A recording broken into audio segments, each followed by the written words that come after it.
लैंगिक जन्म का लेक्चर नंबर 5। अभी तक हमने देख लिया है कि फूल की संरचना क्या होती है, पुष्प की संरचना क्या होती है। सबसे पहली बात आपको याद रखना था कि पुष्प जो होता है रूपांतरित प्ररोह होता है। फिर हमने देखा कि आवश्यक पुष्प को 2 पार्ट्स में डिवाइड किया।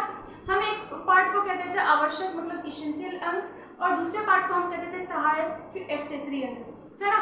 जब हम आवश्यक अंग की बात करते थे तो यहाँ पे आता था मेल पार्ट जिसको हम पुमंग कहते थे, और जो फीमेल पार्ट होती थी उसको हम कहते थे जायांग कहते थे। हम पुमंग मतलब कि मेल पार्ट की अगर हम बात करेंगे तो उसकी यूनिट जो होती है उसको हम कहते हैं पुंकेसर, जिसको हम क्या कहते हैं स्टामेन भी कहते हैं। स्टामेन के 2 भाग होते थे, एक होता था एंथर, एक होता था फिलामेंट। फिर हम अगर फीमेल पार्ट की बात करते थे जिसको हम जायांग कहते हैं मतलब कि गाइनोसियम कहते हैं। गाइनोसियम की यूनिट क्या होती थी कार्पेल या फिर पिस्टिल, जिसको हम स्त्री केसर कहते थे।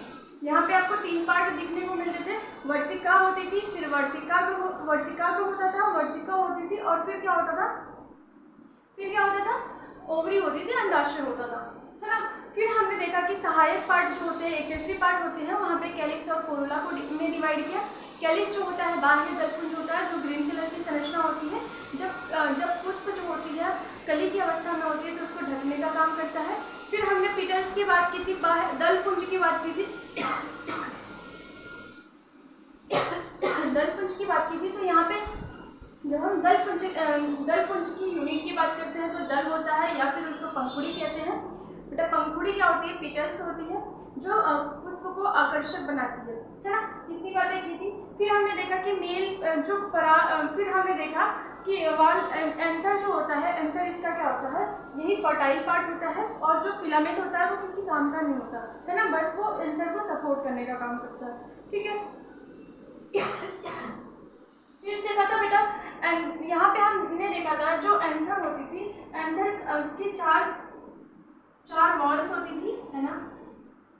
और ये जो 4 वॉल्स होती थी ये 2 क्या होती थी, द्विपालित होती थी, है ना, बाइलोब होती थी, द्विपालित होती थी, और क्या होती थी द्विकोष्ठी होती थी, है ना।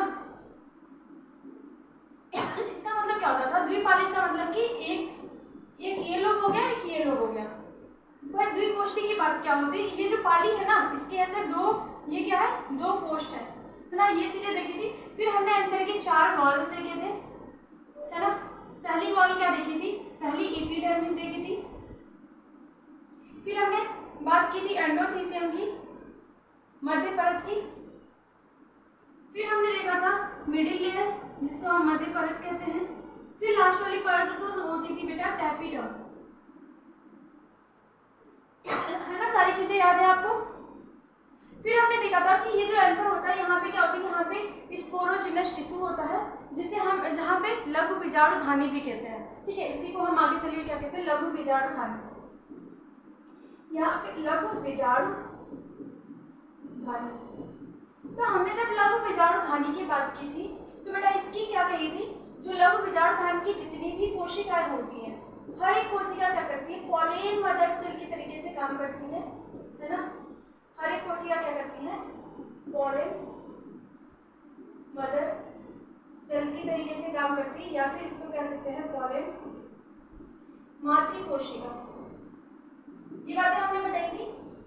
तो हम अगर एक कोशिका की बात करेंगे, ठीक है, एक कोशिका हम लेते हैं जो इसकी प्लॉइडी क्या है 2n है ना। तो बेटा एक कोशिका क्या करेगी, ये अपने अंदर माइटोसिस करेगी, ये अपने अंदर मियोसिस करेगी। आपको पता है कि मियोसिस एक कोशिका कितने में बनाती है, 4 कोशिकाओं में डिवाइड होती है, ठीक है। तो हमने देखी थी ये जो पॉलिन मदर सेल है ये क्या करेगी, ये 4 कोशिकाओं में डिवाइड हो जाएंगी, और सभी की प्लॉइडी क्या है बेटा nn है ना। इसको हमने कैसे देखा था, ये चारों कोशिकाएं nn वाली प्लॉइडी की है। तो हमने आपसे बात की थी ये क्या चतुष्टक बनाती है, ये बातें हमने बताई थी ना। ये क्या करती है, चतुष्टक बनाती है, लघु बीजाणु चतुष्टक। और ये सारी चीजें आपस में जुड़ी होती है कैलोज के द्वारा, ठीक है। जैसे ही पॉलिन परिपक्व होता है ये क्या करती है, इसका कैलोज डिजॉल्व हो जाता है और अलग अलग हो जाती है, ठीक है। फिर हमने आपको पॉलिन ये अब इसको क्या कहेंगे, अब इसको पॉलिन ग्रेन कहेंगे, ठीक है। अगर बेटा आपसे एक क्वेश्चन पूछा जाएगा कि अगर हम एक पॉलिन मदर सेल हमें मान लो कि 100 पॉलिन ग्रेन पाना है, ठीक है, अगर हमें 100 पॉलन ग्रेन पाना है, क्वेश्चन आप बताओगे, अगर हमें 100 पॉलन ग्रेन पाना है तो हमें कितने पॉलन मदर सेल की जरूरत होगी? तो बेटा 100 को 4 से हम डिवाइड कर देंगे तो 25 पॉलन मदर सेल की जरूरत होगी। ये बातें समझ में आ रही है आपको बेटा? ये बातें समझ में आ रही है आपको? आप देखो इतनी बातें समझ में आ गई। फिर हमने देखा था कि पॉलन ग्रेन जो होता है ये क्या होती है, यहाँ पे 2 कोशिकाएं होती है ना, इसकी बात की थी हमने। जो पॉलन, ये बड़ी वाली कोशिका, इसको हम क्या कहते हैं? इसको हम वेजिटेटिव सेल कहते हैं। इसको हम क्या कहते हैं बेटा? वेजिटेटिव सेल कहते हैं, वेजिटेटिव या फिर कायिक कोशिका कहते हैं। और ये साइज में क्या होती है? बिग होती है, बड़ी होती है, और इसके अंदर फूड भर भर के होते हैं, मतलब कि अबंडेंट फूड होता है, और इसकी इरेगुलर शेप होती है, इरेगुलर शेप होती है, या फिर इसको कहते हैं अनियमित आकार होती है, अनियमित आकार होता है। बातें समझ में आई? फिर अगर हम छोटी वाली कोशिका की बात करते हैं तो इसको हम क्या कहते हैं? जनन, प्रजनन या फिर जनन कोशिका, जनन कोशिका है ना। इसको हम क्या कहते हैं बेटा? इसको हम जेनरेटिव सेल कहते हैं, जेनरेटिव सेल। इसकी खास बात क्या होती है? ये साइज में स्मॉल होती है और क्या होती है? स्पिंडल शेप की होती है, स्पिंडल शेप की होती है। ठीक है, स्मॉल का मतलब हो गया छोटा, और शेप का मतलब शेप की होती है, शेप, आकार। इतनी बातें सभी को समझ में आ गई थी? इतनी बातें समझ में आ गई थी सभी को? फिर हम आगे बढ़ते हैं। एक बार स्क्रीनशॉट ले लीजिए, एक बार समझ लीजिए, रिकॉल कर लीजिए, फिर हम आगे बढ़ते हैं। उम्मीद करती हूँ बेटा अभी तक की सारी चीजें आपको समझ में आई है। अब हम देखेंगे परागकण की क्या क्या विशेषताएं हैं। अगर हम परागकण की बात करते हैं तो परागकण जो होता है वो एलर्जी काज कर सकता है, और ऐसी एलर्जी कहाँ पे देखने को मिलती है? Parthenium carrot grass. बेटा कैरेट ग्रास आपने देखी होगी, गांव में आपने अक्सर देखा होगा कि सड़क के किनारे या फिर कहीं पे भी आपको गोभी के फूल जैसी संरचना दिखती है ना। एक पौधा होता है जिसके अंदर उसकी पत्तियां जो होती है गाजर की पत्तियों जैसी होती है। ठीक है, इसीलिए हम इसको कैरेट ग्रास भी कहते हैं। और ये कब आया था हमारे पास? जब हमने अमेरिका से, जब आज़ादी के बाद हमारे यहाँ पे खाने की बहुत कमी थी, तो उस टाइम पे हमने अमेरिका से गेहूँ मंगाया था। तो गेहूं के साथ उन्होंने कुछ सीड्स मिला के दे दिए थे जिसका नाम था, जो यहाँ पे बहुत तेजी से फैला, और इसको हम कहते हैं पार्थेनियम या फिर कैरेट ग्रास। ठीक है, और जो पॉलन होता है ना उसके अंदर बहुत सारे पोषक तत्व होते हैं। कभी कभी क्या होता है, धावक या फिर जो एथलीट होते हैं या फिर घोड़े, हॉर्सेस जो होते हैं, वो क्या करते हैं, मतलब दौड़ के घोड़े, ऐसे नॉर्मल घोड़े नहीं, वो लोग इसको उनको कंज्यूम करा दिया जाता है, जिससे क्या होता है? परफॉर्मेंस इंक्रीज करी जाती है। ये एथिक्स के खिलाफ माना जाता है, इसलिए आप देखते हो डोपिंग टेस्ट, ये सारी चीजें करवाई जाती है ना। फिर अगर हम पॉलन ग्रेन की क्षमता देखेंगे तो बेटा क्षमता का मतलब क्या होता है कि ऐसे कब तक पॉलन ग्रेन, जो अगर मान लो कि पौधे से पॉलन ग्रेन रिलीज हो गया है तो कब तक उसकी क्षमता होगी कि वो ग्रो कर सकता है ना। तो अगर हम सीरियल्स की बात करते हैं, जैसे कि हमने गेहूं, धान, इन सारी बात या फिर मक्के, इन सब की बात की, तो ये सब सीरियल्स में आते हैं है ना। इनकी वाइबिलिटी पीरियड कितनी होती है? 30 मिनट्स की होती है। फिर हमने देखा कि सोलेनेसी, रोजेसी या फिर लेग्यूमिनेसी, बेटा ये फैमिली का नाम है, मतलब कि इसके अंदर सोलेनेसी फैमिली में आपको चिली, पोटैटो, टोमेटो, ये सारी चीजें सोलेनेसी फैमिली में आती है। रोजेसी फैमिली में रोज आता है, लेग्यूमिनेसी फैमिली में दाल वाली फसलें आती हैं है ना। तो इन सब में क्या होता है? फ्यू मंथ, मतलब कि लगभग 6-7 महीने तक इनके पॉलन ग्रेन एक्टिव रहते हैं। ठीक है, फिर अगर हम संरक्षण की बात करेंगे कि पॉलन ग्रेन किस तरीके से हम स्टोर कर सकते हैं, तो एक टेक्निक होती है क्रायो प्रिजर्वेशन, जिसके अंदर -196 डिग्री टेम्परेचर पर हम लिक्विड नाइट्रोजन के अंदर पॉलन ग्रेन को स्टोर रख सकते हैं। ठीक है, तो ये सारी चीजें पॉलन ग्रेन के बारे में खत्म हो चुकी। अब हम चलेंगे कि है ना बेटा, अभी तक हमने देखा कि पॉलन ग्रेन क्या होता है। पॉलन ग्रेन ये जो होता है मेल गैमीट होता है इसके पहले की जो भी चीजें हम पढ़े थे वो मेल गैमीट या फिर मेल गैमीटोफाइट या फिर हम क्या पढ़ रहे थे, मेल की संरचना, है ना, मेल रिप्रोडक्टिव पार्ट की संरचना देख रहे थे फ्लावर की, है ना। अब देखो, अब हम देखेंगे मादा जनन संरचना। तो अगर फ्लावर के केस में हम जाइलम कहते हैं मादा जनन संरचना को, और इसको हम इंग्लिश में डायनेशियम कहते हैं बेटा। इसकी यूनिट की बात करते हैं तो स्त्री केसर होती है, जिसको हम टेस्टिक या फिर कार्पल भी कहते हैं, है ना। तो ये मादा जनन तंत्र की संरचना है। इसमें 3 पार्ट्स होते हैं, ये सब चीजें हमने आपको बता रखी है। ऊपर होता है स्टिग्मा, वर्तिकाग्र जिसे बोलते हैं, और बीच वाला जो होता है ट्यूबुलर स्ट्रक्चर होती है, इसको हम क्या कहते हैं, वर्तिका कहते हैं। और ये जो फूला सा पार्ट होता है उसको हम अंडाशय कहते हैं, ओव्यूल कहते हैं, है ना। तो इसके अंदर एक संरचना होती है जिसको हम विजांड कहते हैं। बेटा इसी विजांड के अंदर आपको क्या देखने को मिलता है, गुरु विजाणुधानी। बच्चे कमेंट में बताओगे आप कि मेल के एंथर में ऐसी कौन सी संरचना होती थी जो मेल गैमीट का निर्माण कर रही थी, ठीक है, गुरु विजाणुधानी। जल्दी से कमेंट में बताओगे बेटा। देखो ये गुरु बीजाणुधानी होती है, तो यहाँ पे क्या बनता है, यहीं पे गुरु बीजाणु बनते हैं, ठीक है। हमें अल्टीमेटली तो गुरु बीजाणु ही तो बनाना है। मेल गैमेट अभी तक बन चुका था, अब फीमेल गैमेट ही बनेगा, तभी तो क्या होगा, तभी तो इसके अंदर फ्यूजन होगा, फर्टिलाइजेशन होगा, हर एक चीजें होंगी, है ना। तो अब क्या हो रहा है, गुरु बीजाणु का निर्माण हो रहा है। अभी हम जब मेल पार्ट की बात कर रहे थे तो वहां पे क्या हो रहा था, वहां पे लघु बीजाणु का निर्माण हो रहा था। एंथर के अंदर स्पोरोजिनस टिश्यू होता था जो क्या करता था, जिसको हम जो माइक्रोस्पोर का फॉर्मेशन करता था, लघु बीजाणुओं का निर्माण करता था। और फीमेल का जो पार्ट है वो क्या कर रहा है, गुरु बीजाणु का निर्माण कर रहा है, ठीक है। तो बीजांड के अंदर ही एक ऐसी संरचना होती है जिसको हम जिसके अंदर क्या होती है, गुरु बीजाणुधानी होती है जो गुरु बीजाणुओं का निर्माण करती है, ठीक है। अब देखो इसी ओव्यूल को हमने बाहर निकाल के बना दिया है, तो ये है बेटा कंप्लीट संरचना जो है, ये क्या है, ये ओव्यूल मतलब कि बीजांड की संरचना है, ठीक है। अब देखो बीजांड के अंदर ये क्या होता है, हाइलम होता है। हाइलम क्या करता है बेटा, देखो ये है फ्यूनिकल और ये है हाइलम, दोनों का काम आपको बहुत अच्छे से याद रखना है बेटा। जो फ्यूनिकल होता है ना वो क्या करता है, ओव्यूल को प्लेसेंटा से जोड़ता है। अब आप कहोगे प्लेसेंटा क्या होता है, तो प्लेसेंटा जो होता है ना वो बीज की संरचना, जैसे आप देखो मटर की फली देखते हो ना, तो ये क्या है, ये मटर की फली है, ठीक है। यहाँ पे क्या होता है, मटर के सीड्स कुछ ऐसे लगे होते हैं, तो ये जो हो गया ना ये प्लेसेंटा हो गया, और ये जो ओव्यूल है ना वही आगे चल के सीड बनाता है। तो क्या हो रहा है, पेरेंट की बॉडी से तो जुड़ा है और जोड़ने का जो काम कर रहा है वो क्या है, वो प्लेसेंटा है। तो यही ओव्यूल को प्लेसेंटा से जोड़ने का काम कौन करता है, प्लेसेंटा से जोड़ने का काम फ्यूनिकल करता है, ठीक है। ओव्यूल को प्लेसेंटा से जोड़ता है, ठीक है। और हाइलम जो होता है वो क्या करता है, फ्यूनिकल को प्लेसेंटा से जोड़ता है। फ्यूनिकल को किससे जोड़ता है, प्लेसेंटा से। बातें समझ में आ रही है दोनों का, आपका भी डाउट तो नहीं होगा, ये बात याद रखोगे आप। अब देखो ये जो छेद है ना, जो छिद्र है, इसको हम क्या कहते हैं, इसको हम माइक्रोपाइल कहते हैं, बीजांड द्वार कहते हैं। यहाँ से क्या होता है, ऑक्सीजन, एयर, वाटर मतलब मॉइस्चराइजेशन, सब चीजें अंदर जाता है, सीड के पास जाता है ना।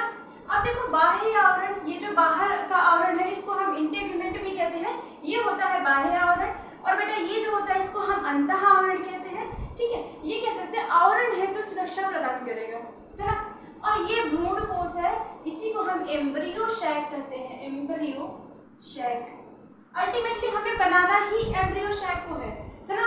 तो ये क्या हो गया, ये एम्ब्रियो शैक हो गई, ये ओव्यूल की संरचना है। इतनी बातें समझ में आई बेटा। अभी हमने क्या पढ़ा, परागकण के बारे में पढ़ा कि परागकण एनर्जी पास करते हैं, और क्या होता है इनके अंदर न्यूट्रिएंट्स होते हैं, और क्या होती है इनकी जीवन क्षमता हमने देखी थी, सीरियल्स के अंदर क्या होते थे, 30 मिनट होती थी। Solanaceae family, Rosaceae family, Leguminosae, इनके अंदर फ्यू मंथ तक की होती है इनकी क्षमता। और फिर हमने संरक्षण की बात की बेटा, तो क्रायो प्रिजर्वेशन एक ऐसी टेक्निक होती है जिसके द्वारा हम क्या करते हैं, -196 डिग्री पे लिक्विड नाइट्रोजन के अंदर हम क्या करते हैं, स्टोर करते हैं पॉलन ग्रेन को, है ना। फिर हमने देखा कि गुरु बीजाणु का निर्माण कैसे होता है। यहाँ पे हमने मादा जनन संरचना देखी। मादा जनन संरचना जो होती है इसको हम जाइलम कहते हैं, इसकी यूनिट होती है, इसको स्त्री कैसे कहते हैं। ये 3 पार्ट होते हैं, वर्तिका, प्रवर्तिका और अंडाशय। अंडाशय के अंदर बीजांड होता है जिसको ओव्यूल कहते हैं, ओव्यूल के अंदर गुरु बीजाणुधानी होती है, और यही क्या करती है, मेगा स्पोर का फॉर्मेशन करती है। ठीक है, गुरु बीजाणु का निर्माण करती है। अब देखो बेटा, ये ओव्यूल की संरचना है जिसके अंदर हाइलम है, फ्यूनिकल है। बेटा ये लेबल करने के लिए एग्जाम में आता है आपके, ठीक है, तो याद रखेंगे। और ये जो ओव्यूल है ना 180 डिग्री पे टेढ़ा हुआ है, इसलिए हम इस वाले ओव्यूल को एनाट्रोपस ओव्यूल कहते हैं। ठीक है, ये एग्जाम में क्वेश्चन आया है नीट के एग्जाम में। ठीक है, बातें समझ में आ गई। ये आवरण है, इसके बाह्य आवरण, अंतःआवरण, और ये क्या है, ये एम्ब्रियो शैक है, भ्रूणकोश है। उम्मीद करती हूँ कि इतनी बातें समझ में आई है। अगर बेटा इतनी बातें समझ में आई है तो जल्दी से आप कमेंट कर दीजिए, फिर हम आगे बढ़ते हैं। ठीक है, अब देखो बेटा, अभी तक हमने ये चीज देखी है ना, ये संरचना देखी, और यहाँ पे एक और संरचना होती है जिसको हम कहते हैं न्यूसेलस। जो एम्ब्रियो साइक के सबसे पास वाली भाग होती है बेटा, इसको हम कहते हैं न्यूसेलस। न्यूसेलस, इसको हम कहते हैं बीजांडकाय। बीजांडकाय, ठीक है। और ये क्या होती है, ये जो संरचना होती है इसके अंदर बहुत सारे अमाउंट में फूड स्टोर होता है। जैसे इसके अंदर बहुत सारा भर भर के क्या होता है, भोजन होता है ना, जो क्या करती है, इसको नरिशमेंट प्रोवाइड करती है ना, एम्ब्रियो शैक को।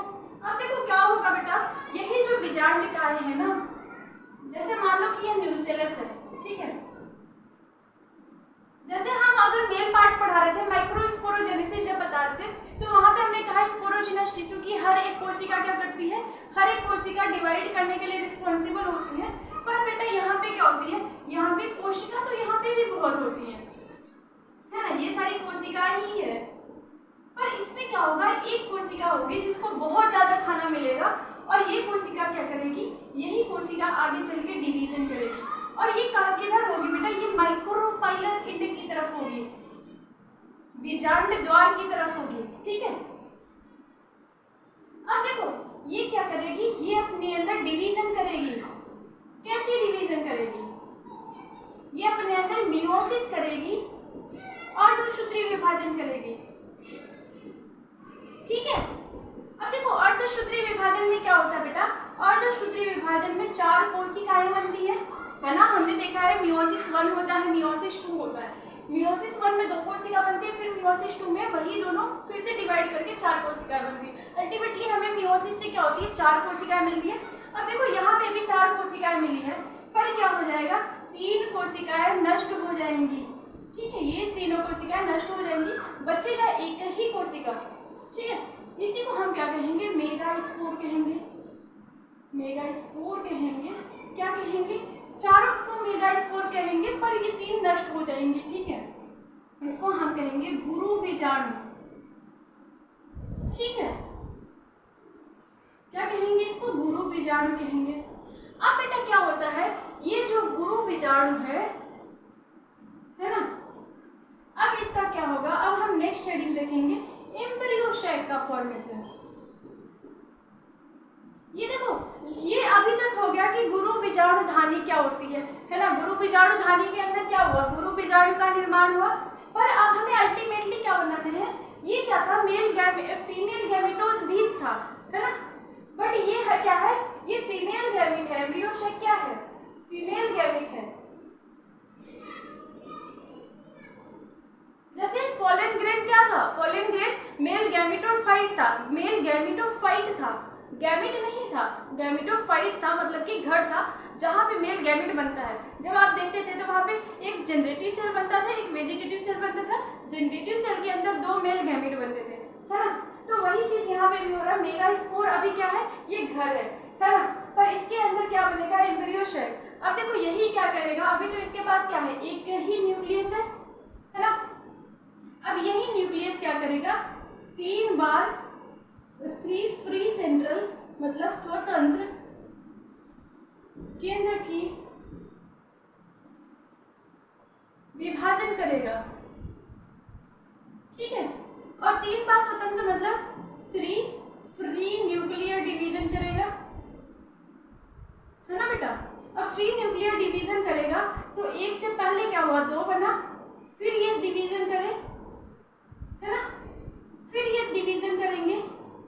तो बेटा ऐसे ऐसे करके क्या हो जाएंगे, यहाँ पे 8 केंद्रक बन जाएंगे, है ना। क्या हो जाएंगे, यहाँ पे 8 केंद्रक बन जाएंगे। करेंगे, ये खुद को अरेंज कर लेंगे। और किस तरीके से अरेंज करेंगे, यहाँ पे केंद्रक आ जाएगा, यहाँ पे केंद्रक आ जाएगा, यहाँ पे आ जाएगा, और 2 केंद्रक बीच में रहेंगे और 3 केंद्रक यहाँ पे आएंगे। ठीक है, अब क्या होगा, अब यहाँ पे क्या हुआ, अरेंजमेंट हो गया।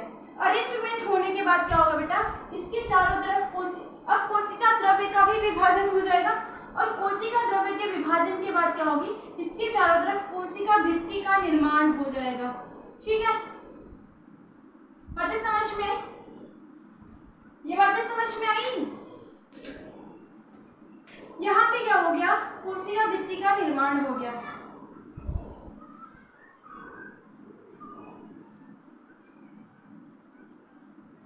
ठीक है, अब देखो, अब हम इसका नामकरण ही कर देते हैं बेटा। ये केवल केंद्रक ही है। ये जो बड़ी, सबसे बड़ी कोशिका क्या है, इसमें आपको क्या दिख रही है, ये सेंट्रल सेल है। ठीक है, सेंट्रल सेल मतलब क्या हो गया, केंद्रकीय कोशिका, केंद्रकीय कोशिका। ठीक है, अब ये जो तीनों कोशिकाएं हैं बेटा, ये जो तीनों कोशिकाएं हैं, इसको हम क्या कहेंगे, इसको हम कहेंगे एंटीपोडल सेल। ठीक है, बात समझ में आ रही है आपको, ये क्या हो गए, तीनों कोशिकाएं एंटीपोडल सेल। और फिर क्या हो गया, ये जो दोनों कोशिकाएं हैं, इसको हम कहते हैं, इसको सहायक कोशिका कहते हैं, सहायक कोशिका। ठीक है, या फिर सिनर्जिड दिखेगा आपको। ठीक है, अब देखो, ये जो सहायक कोशिका होती है ना, इसके अंदर क्या होता है, कुछ तंतुमय समुच्चय होता है, जिसको हम कहते हैं फिलीफॉर्म apparatus, फिलीफॉर्म apparatus। इसको हम कहते हैं बेटा तंतुमय समुच्चय। ठीक है, अब देखो, ये जो पहली वाली संरचना है, इसमें जो बड़ी सी है, इसको हम कहते हैं अंडकोशिका, एग सेल। ठीक है, इतनी बातें समझ में, ये सेंट्रल सेल होता था। अब देखो, यहाँ पे जो न्यूक्लियस है दोनों, है ना, यहाँ पे 2 केंद्रक है, जो इसको हमने क्या कह दिया, इसको हम ध्रुवीय केंद्रक कहेंगे। इतनी बातें समझ में आ गई। ये संरचना किसकी है बेटा, ये है एम्ब्रियो सैक, या फिर क्या है, एम्ब्रियो सैक को क्या कहते हैं, भ्रूण कोश। इतनी बातें समझ में आ रही है कि भ्रूण कोश का निर्माण कैसे हो रहा है। सबसे पहले हमने देखा, ये बीजाणु, ये बीजांड का संरचना था, है ना। बीजांड के अंदर एक चीज होता है जिसको हम न्यूक्लियस कहते हैं, बीजांड का है, इसको हम न्यूसेलस कहते हैं। क्या कहते हैं बेटा, न्यूसेलस कहते हैं। और न्यूसेलस के अंदर बहुत सारी कोशिकाएं थी, पर एक ऐसी कोशिका थी जिसको बहुत ज्यादा खाना पीना मिला, और ये क्या करी, अपने अंदर बहुत ज्यादा अच्छे से डेवलपमेंट कर ली। और क्या हुआ, यही आगे चल के क्या बना रही, मेगास्पोर गुरु बीजाणु का निर्माण कर रही है। इसके अंदर 4 गुरु बीजाणु तो बनेंगे, मतलब 4 मेगास्पोर तो बनेंगे, पर 3 डीजेनरेट कर जाएंगे, मतलब कि नष्ट हो जाएंगे, और एक ही बचेगा। और यही क्या करेगा, एम्ब्रियो सैक मतलब कि भ्रूण कोश का विकास करेगा। ठीक है, भ्रूण कोश का विकास करेगा। ठीक है, अब देखो क्या हो गया, यही जो कोशिका थी, मेगास्पोर जो था बेटा, ये क्या किया, 3 स्वतंत्र केंद्र की विभाजन किया, मतलब कि 3 फ्री सेंट्रल न्यूक्लियर डिवीजन किया। तो इससे हमारे पास 8 केंद्रक बन गए, है ना। तो यही 8 केंद्रक क्या करेंगे, खुद को रीअरेंज करेंगे, 3 ऊपर जाएंगे, 3 नीचे जाएंगे, और बीच में 2 केंद्रक बचे रहेंगे। अब बेटा, ये जो एंड होता है ना, इसको हम चलाजा एंड कहते हैं। ठीक है, और ये जो एंड होता है नीचे वाला, इसको हम माइक्रोपाइलर एंड कहते हैं। ठीक है, माइक्रोपाइलर एंड कहते हैं। ठीक है, आप याद रखोगे, जो सिनर्जिड की कोशिका होती है ना, सहायक कोशिका जो होती है, या फिर अंड कोशिका जो होती है, ये कहाँ पे होती है, ये माइक्रोपाइलर एंड की तरफ होती है ना। और जो ये एंटीपोडल सेल होते हैं, ये चलाजल एंड की तरफ होते हैं, है ना। बातें समझ में आ रही है बेटा। अब देखो ये जो पूरा ऑपरेटस है ना, मतलब दो सिनर्जिड और एक सेल जो है, ये मिलके क्या बना रहे हैं, ये मिलके एक ऑपरेटस बना रहे हैं, मतलब कि अंड समुच्चय बना रहे हैं। ठीक है, तो यहाँ पे कितने सेल हैं, देखो हमने बताया यहाँ पे सेंट्रल सेल जो है बेटा, सेंट्रल सेल अकेला है, इसके पास दो केंद्रक है, पर ये जो तीन कोशिका इधर है, तीन कोशिका इधर है, ये अपना अपना केंद्रक लेके हैं। ठीक है, मतलब कि ये एक केंद्रक ये है, एक केंद्रक ये है, एक मतलब केंद्रक तो कितने हैं, 8 केंद्रक है, 8 न्यूक्लियस है ना, पर कोशिका कितनी है, 7 सेल है। ठीक है, बातें समझ में आ रही है आपको बेटा, बातें समझ में आ रही है आपको।